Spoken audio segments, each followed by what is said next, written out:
A disputa da escola com as mídias é uma disputa injusta, né? Então, do 1 vai para o 2, para o 3, até o 6, e o 6 recomeça no número 1. A escola que está aí é a escola do século XIX, né? A rigor é a mesma escola, né?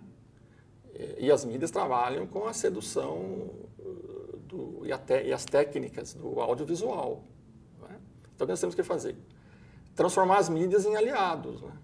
E não em inimigos. Então, a pior coisa a fazer é negar a presença das mídias na escola, né? Seja a televisão, o celular, né, o computador. O que nós propomos é exatamente no entrecruzamento, né, entre as mídias e a ginástica e o esporte, né, neste entrecruzamento, eleger subtemas que têm que ser problematizados nas aulas. Se o presidente quiser alongar meu contrato Trabalho, vem nos ajudando, vem nos orientando. Então acho que isso... O que pode fazer a diferença amanhã? Um jogo que eu pensei 60 que mil poderia ter votos. entrado, eu não entrei. Por exemplo, todo mundo assiste futebol do mesmo jeito, né?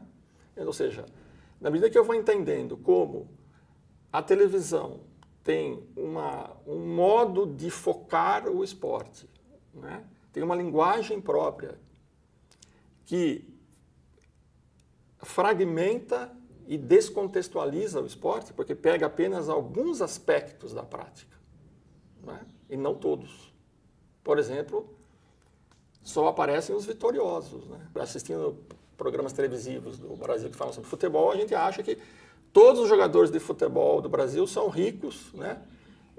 E bem-sucedidos, né? Quando existe uma enormidade de atletas que trabalham em divisões inferiores em condições muito ruins. O que é a imagem que a mídia passa? O que vale é o primeiro, certo? Os outros são sempre os últimos, né? O segundo é o último, o terceiro é o último. Então, o destaque do primeiro, né? Valoriza esse primeiro e deixa em segundo plano realmente aqueles outros. Isso é conversado bastante com eles, é dialogado bastante com eles, mas assim, que existem situações de alunos que realmente eles muitas vezes até se transformam, né, na sala de aula, ele é tranquilo, participa, né, de uma forma com a gente também, dialogam, e na hora que entra determinada situação de competição, né, ele se transforma totalmente, né, aquela história, ele quer ganhar a qualquer forma. Realmente esse é um obstáculo, né, que a gente procura trabalhar aqui na escola.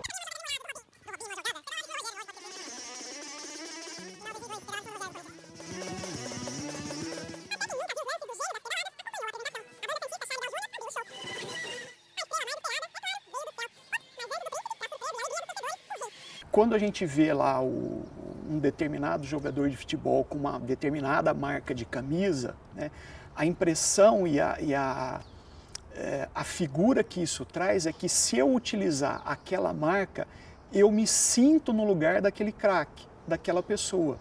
Então esse é o imaginário do aluno, né, que também ele faz parte disso, ele faz parte desse contexto. A mídia me parece que passa esse contexto, né? E quem é que não quer se sentir, por exemplo, um Ronaldo, um Ronaldinho, um Neymar? Por que é que o Neymar lançou a moda, por exemplo, do cabelo moicano? O que é que a gente assiste hoje, o que a gente vê das crianças com o mesmo tipo de cabelo? É se sentir craque ou nas mesmas condições, nas mesmas situações do Neymar. Quando o aluno assiste a TV e ele vê o jogo de futebol, o jogo de basquete acontecendo lá, né, assim, por pessoas que são profissionais, que vivem daquilo, que têm aquilo como profissão, e a mídia divulga isso amplamente, que é o papel da mídia, né, o aluno acredita que quando ele vem para a escola, aquele esporte que ele vê na televisão também é o mesmo que ele vai praticar na educação física. Se o professor não tiver cuidado com essa leitura, ele, professor, também transfere para a escola esse esporte institucionalizado que a mídia tanto divulga.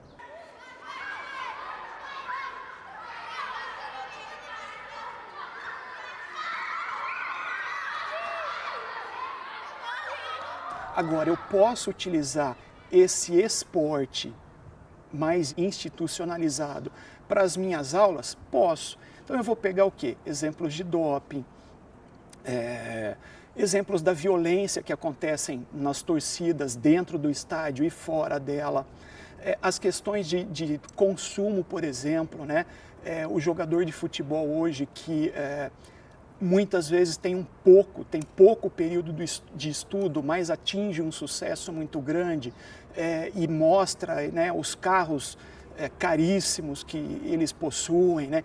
E o aluno muitas vezes acredita que se ele deixar de estudar e for ser um jogador de futebol, ele também vai ter acesso a esse patrimônio financeiro, né? E isso a gente sabe que não é verdade. A mesma coisa varia para a ginástica. Quer dizer, eu só vou entender que como aqueles discursos que prometem barriga tanquinho com 5 minutos de ginástica por dia, né? Perca 10 quilos em um mês. Né? Eu só vou conseguir desmistificar isso se eu tiver os critérios, né, que do ponto de vista fisiológico, por exemplo, determinam a perda de caloria.